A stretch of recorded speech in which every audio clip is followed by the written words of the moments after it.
semoga pikiran yang baik datang dari saudara. Yang saya hormati Bapak anggota Dewan DPR di Kabupaten Buleleng, Bapak Memang Hidayah, yang saya hormati Ibu dari Dinas Sosial, yang saya hormati pula Bapak Babin Kamtibmas Kelurahan Banyuning, yang saya hormati pula Kelian Desa Adat Padang Keling, Kelian Desa Adat Banyuning yang dalam hal ini diwakili oleh Sekretaris Satu, yang saya hormati pula Kelian Banjar Adat Sejebar Desa Adat Banyuning, yang saya hormati pula LPM Kelurahan Banyuning, dan yang saya hormati Ibu pendamping PKH Kelurahan Banyuning, begitu juga tim dari kesehatan dari Puskesmas Buleleng 3, Bapak Kaling, Ketua Karang Taruna, untuk hormati pula SD Negeri Kepala Sekolah SD Negeri 6, SD Negeri 1-nya lagi dalam perjalanan, dan hadirin yang berbahagia. Puji syukur yang panjatkan kepada Desa yang Wijiwase dan sesambi amai bahagia. Pada hari ini kita bisa berkumpul di sini dalam rangka kegiatan musyawarah kelurahan atau muskel yang triwulan ketiga dan pelaksanaan musrenbang pra musrenbang tahun 2024 yang rencananya musrenbangnya akan dilaksanakan tanggal 11 September mendatang. Bapak anggota Dewan yang terhormat, dalam hal ini dia ingin menyampaikan hal-hal yang berkaitan dengan program-program yang ada di kelurahan, begitu juga kegiatan-kegiatan yang ada dalam pembahasan ini adalah di TKS. Di TKS di Banyuning memang saat ini memang harus dibenahi karena ada beberapa harus ada yang masuk dalam DTKS yang golongannya sudah mampu, karena kemungkinan ini di awal pada saat memasukkan data di DTKS itu di awal sekali semuanya dimasukkan, jadinya tidak banyak sekali warga-warga kita yang tidak mampu, tidak masuk dalam DTKS, tidak terdaftar dalam DTKS. Makanya kalau tidak salah pada tahun 2023 ada pemutakhiran data di DTKS. Tetapi itu apakah kadang-kadang yang dimutakhirkan tetap aja muncul seperti itu menerima bantuan. Mungkin ini nanti dari Pak Kaling dan dari memang sangat sulit sekali. Kami pelik sekali melihat yang berkaitan dengan DTKS ini.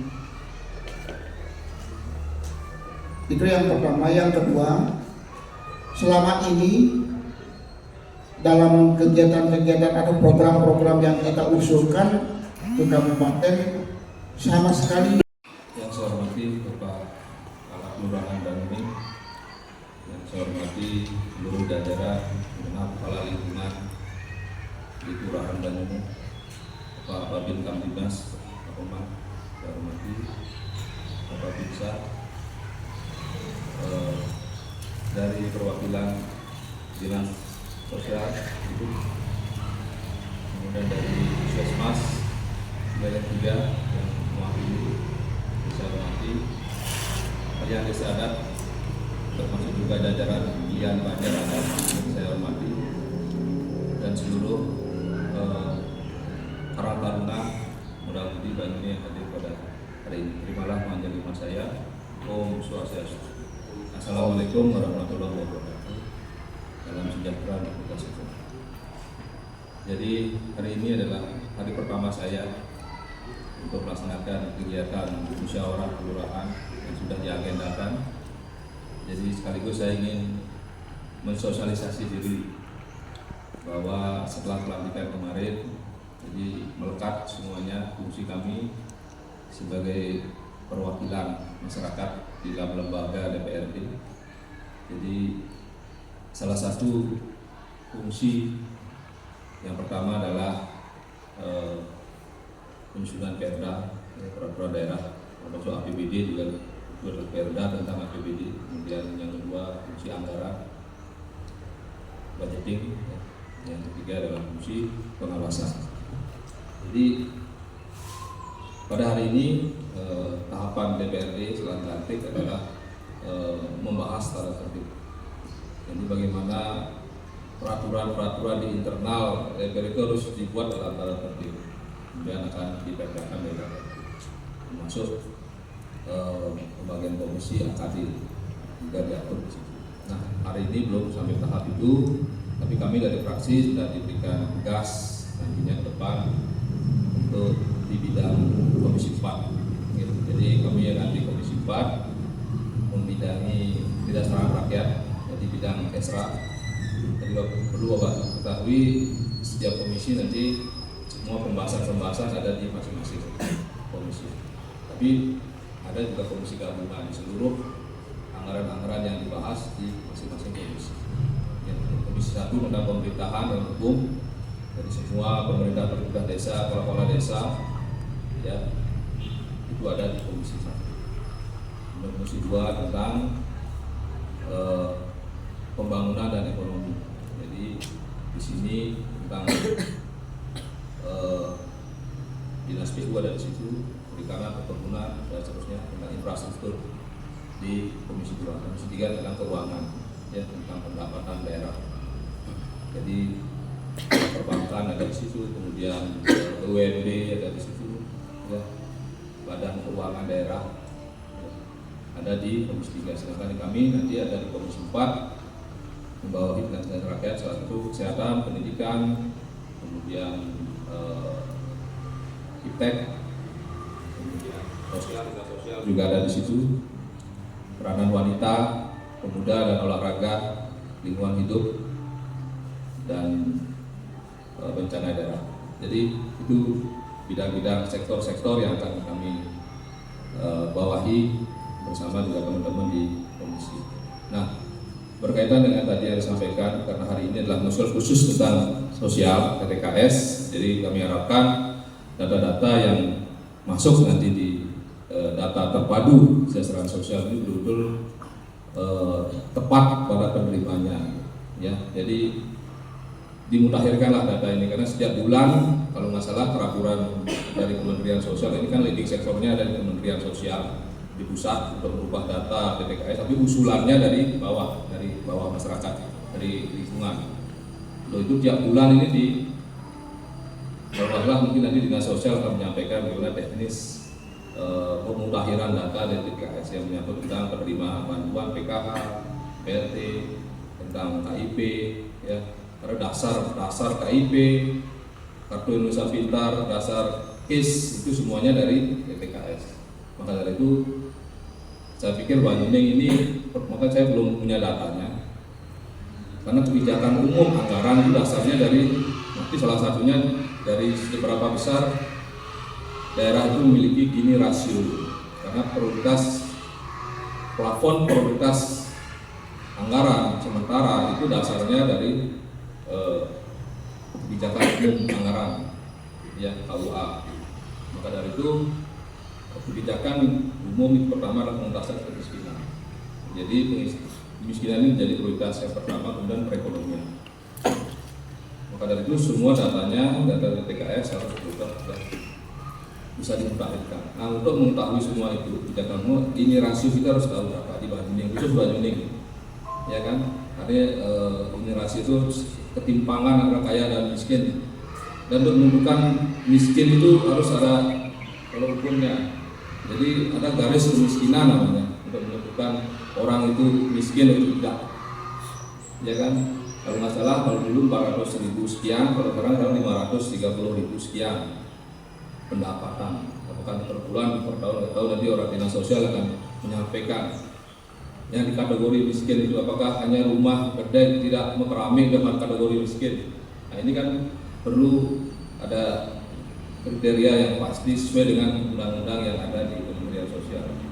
Nah ini mungkin nanti akan dibahas, ya saya minta betul-betul real di lapangan antara masyarakat yang memang betul-betul membutuhkan, jangan sampai seperti apa disampaikan oleh Pak Lurah tadi, penerima bantuan ini tidak tepat, ya kan? Yang menerima hanya ponaan orang terdekat. Yang ini yang terjadi seringkali dan ini menjadi kecemburuan di masyarakat, ya kan? Maka ini tiap bulan di-update datanya. Maka dari itu kelurahan dalam hal ini lingkungan betul-betul menyampaikan data yang akurat di lapangan. Mana betul-betul masyarakat yang memang berhak mendapatkan bantuan sosial itu. Ya, karena data ini penting menjadi KIP. Jadi sekarang kami dapat data jatah misalnya sekolah kemarin di Stikes Buleleng 10 gratis termasuk uang saku 800.000. Nah, syaratnya harus KIP harus punya, nyari KIP-nya ini yang kesulitan. Maka dari itu ini kan harus betul-betul sesuai dengan data-data yang ada di kelurahan masyarakat kita dengan data yang DTKS yang ada di dinas sosial. Karena ini leading source Kementerian Sosial di pusat, ya kan. Maka dari itu kita punya akses untuk bisa bagaimana link atau website yang ada di kementerian.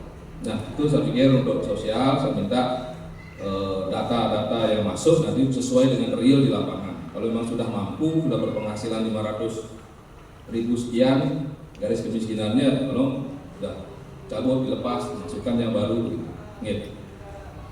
Kemudian ini rasio, kemudian ada IPM, indeks pembangunan manusia, kan ini juga menentukan, ya kan, di Banyuning ini berapa sih IPM-nya dengan jumlah penduduk sekian, ini harus ada data, ya dari itu ini dasar kita juga membuat kebijakan umum anggaran dan juga prioritas plafon anggaran sementara. Kita perhatikan dalam musyawarah desa atau kelurahan, yaitu yang pertama yang disepakati dalam musyawarah desa atau kelurahan, yaitu satu, usulan yang masuk ke dalam DTKS, kedua, usulan penerima bansos, dan ketiga, tak kalah pentingnya adalah usulan pemberhentian atau penonaktifan DTKS ataupun bansos. Yang kedua yaitu pelaksanaan musyawarah desa atau kelurahan dilaksanakan sedikitnya 1 kali dalam 3 bulan, dipimpin oleh Bapak Kepala Desa atau Kelurahan atau pejabat yang berwenang di desa atau di kelurahan, dihadiri oleh pemerintah desa, kelurahan setempat, badan permusyawaratan desa, dan unsur masyarakat. Adapun dokumen kelengkapan musyawarah desa atau kelurahan yaitu daftar hadir, foto kegiatan, berita acara, foto hasil publikasi, dan data. Semua contohnya bisa minta ke kami. Kalau misalkan ini bisa kami berikan contoh-contoh berita acara, lalu daftar hadir dan sebagainya. Dan apabila tidak melaksanakan musyawarah desa atau kelurahan, itu harus membuat pernyataan tanggung jawab terhadap kebenaran data yang diperlukan. Apabila Bapak atau Kelurahan Banyuning itu mengusulkan ada perbaikan data atau pemberian data, tapi tidak melaksanakan muskel, itu bisa dengan membuat pernyataan tanggung jawab terhadap kebenaran data dan membuat pernyataan tidak melaksanakan musyawarah desa untuk periode tersebut. Jadi pemutahiran DTKS untuk dimaklumi adalah setiap bulan berproses. Setiap bulan bisa dimutakhirkan dengan kelengkapan yang sudah ditentukan. Dan tentu saja ini semua menggunakan aplikasi, Bapak. Jadi tidak bisa menyerahkan ke kami dalam bentuk hard copy, tetapi di sini tidak mengikut. Itu mungkin salah satu dari saya sudah mengusulkan, tapi kami lihat misalkan tidak ada di aplikasi tersebut. Dan yang perlu diperhatikan bahwa di dalam berita acara dengan apa yang diinput juga harus memang sinkron. Di berita acara 12 orang berarti yang diinput juga 12 orang. Di berita acara ABCD berarti yang diinput juga ABCD. Jangan sampai itu ada kesalahan, ya jelas itu akan tertolak oleh sistem. Mungkin kami di sini kan mengajak yang memang lebih teknisi, yaitu Pak Iwan nanti akan menjelaskan lebih rinci tentang sedikit TKS dan Muskel. Cuma tadi Bapak Dewan mengenai kriteria kemiskinan. Ini saya sampaikan kriteria fakir miskin menurut Kepmensos nomor 262 HUK 2022 yang dinamakan kriteria fakir miskin yang digunakan untuk mendeteksi awal, yaitu seseorang yang tidak memiliki tempat berteduh atau tempat tinggal sehari-hari. Jadi untuk saat ini sudah tidak melihat apakah itu milik pribadi atau milik orang lain, tapi dia memiliki tempat berteduh atau tidak. Kalau dia sudah memiliki tempat berteduh dan tempat berteduhnya layak, berarti itu udah ini. Selanjutnya dalam hal seseorang memiliki tempat berteduh atau tempat tinggal sehari-hari, dilakukan deteksi lanjutan dengan kriteria meliputi A. Kepala keluarga atau pengurus kepala keluarga yang tidak bekerja. B. Pernah khawatir tidak makan atau pernah tidak makan dalam setahun terakhir. C. Pengeluaran kebutuhan makan lebih besar dari setengah total pengeluaran. D. Tidak ada pengeluaran untuk pakaian dalam 1 tahun terakhir.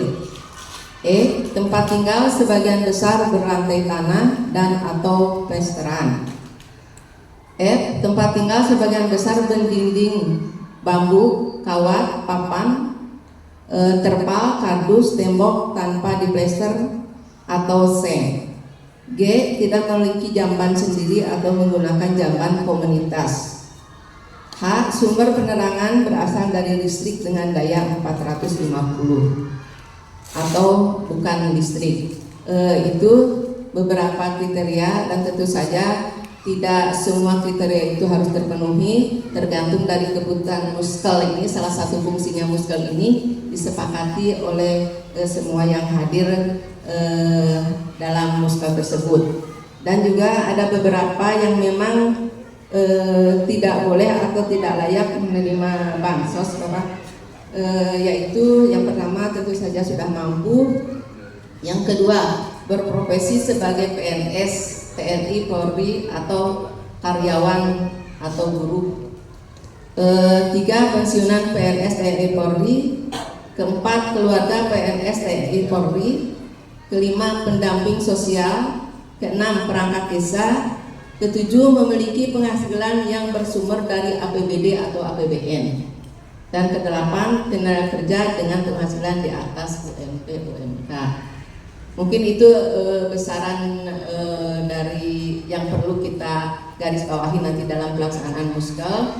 Selanjutnya saya mohon Pak Iwan sosialisasi ke seluruh dinas Pemkab bahwa data DTKS ini memang merupakan banyak sebagai sumber atau pintu gerbang terhadap bantuan-bantuan sosial yang akan diberikan oleh kementerian, baik itu Kementerian Sosial ataupun kementerian-kementerian lainnya yang nanti menggunakan data ini, termasuk yang tadi disampaikan oleh Bapak Dewan itu adalah KIP.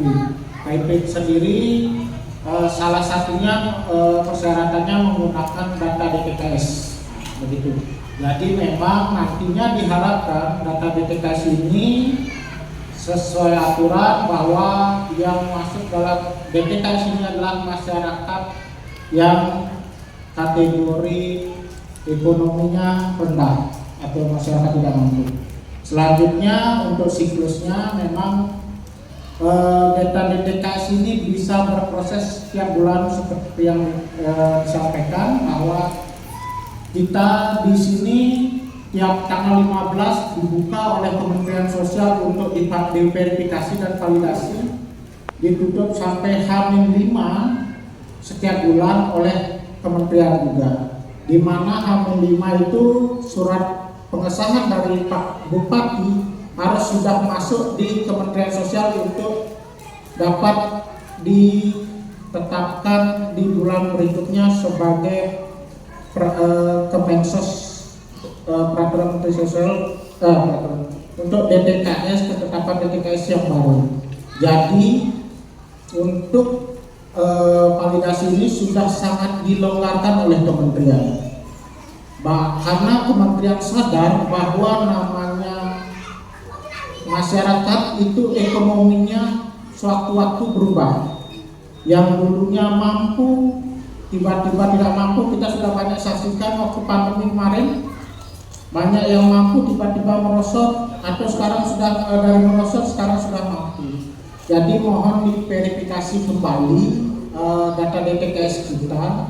Apakah data DTKS kita ini khususnya di Kelurahan Banyuning memang sudah mencerminkan masyarakat yang kategori kurang mampu? Karena sesuai aturan baru sekarang sudah data DTKS juga sudah mulai mengacu ke data BPS, di mana BPS sudah menetapkan angka kemiskinan untuk masing-masing kabupaten.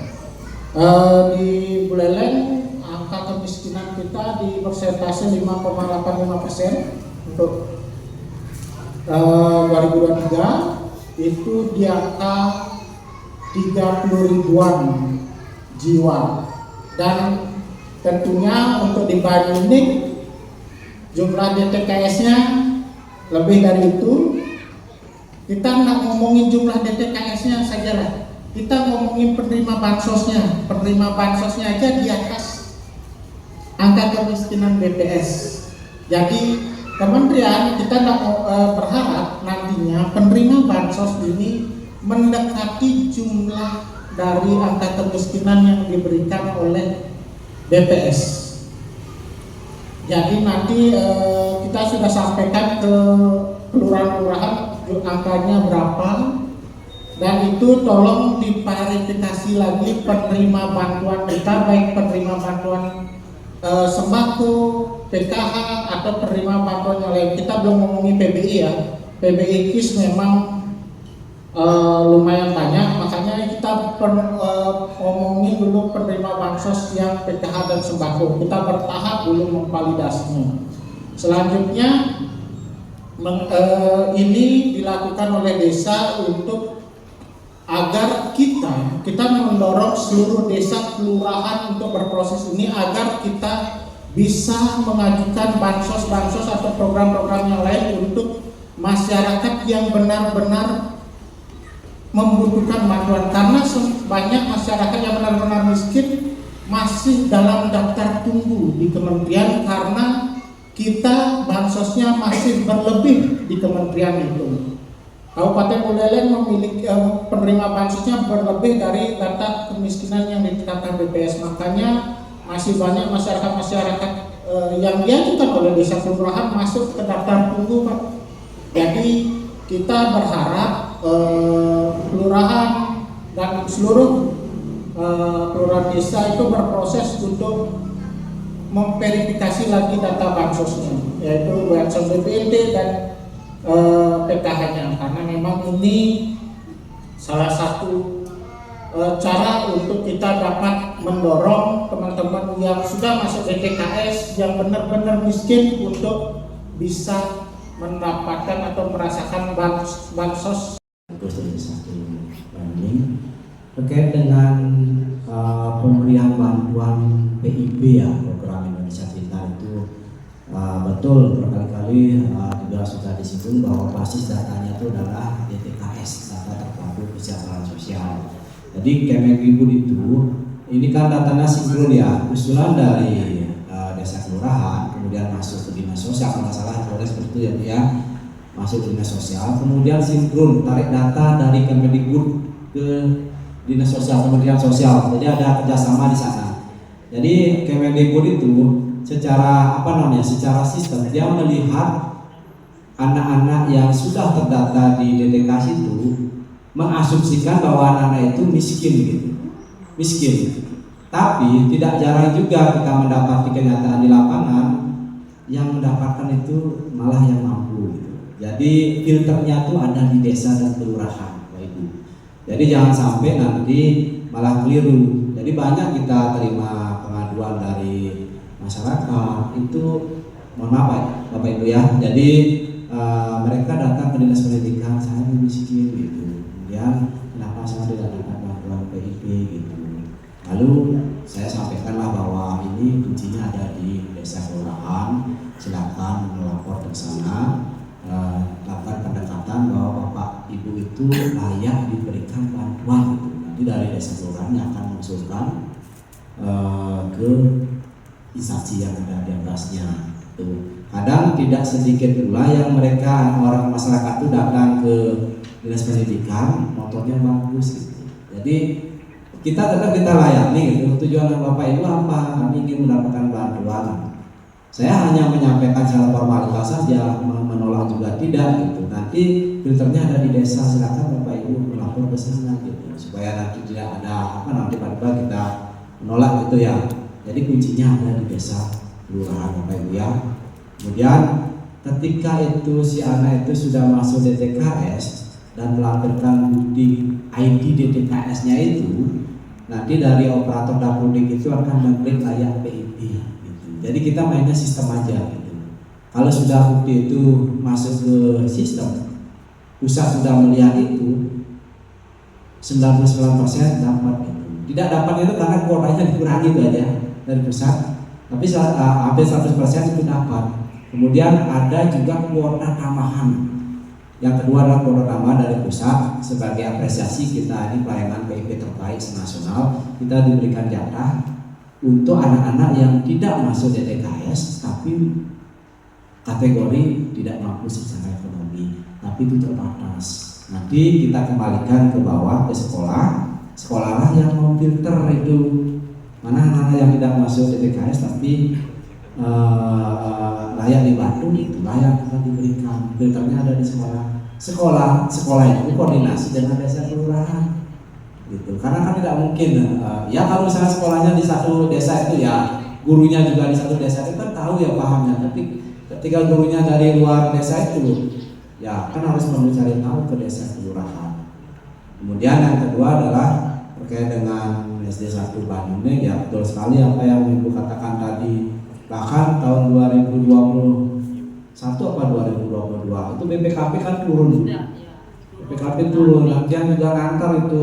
Langsung dilihat anak-anak sekolah di Selasa itu kan. Gitu. Ada rekomendasi untuk menambah ini bangunan bertingkat. Cuman dari pihak dinas pendidikan kita pending. Kenapa? Kenapa harus di tingkat ini? Padahal di sekolah sekitarnya itu di wilayah sekitarnya sudah ada sekolah. Bagaimana dengan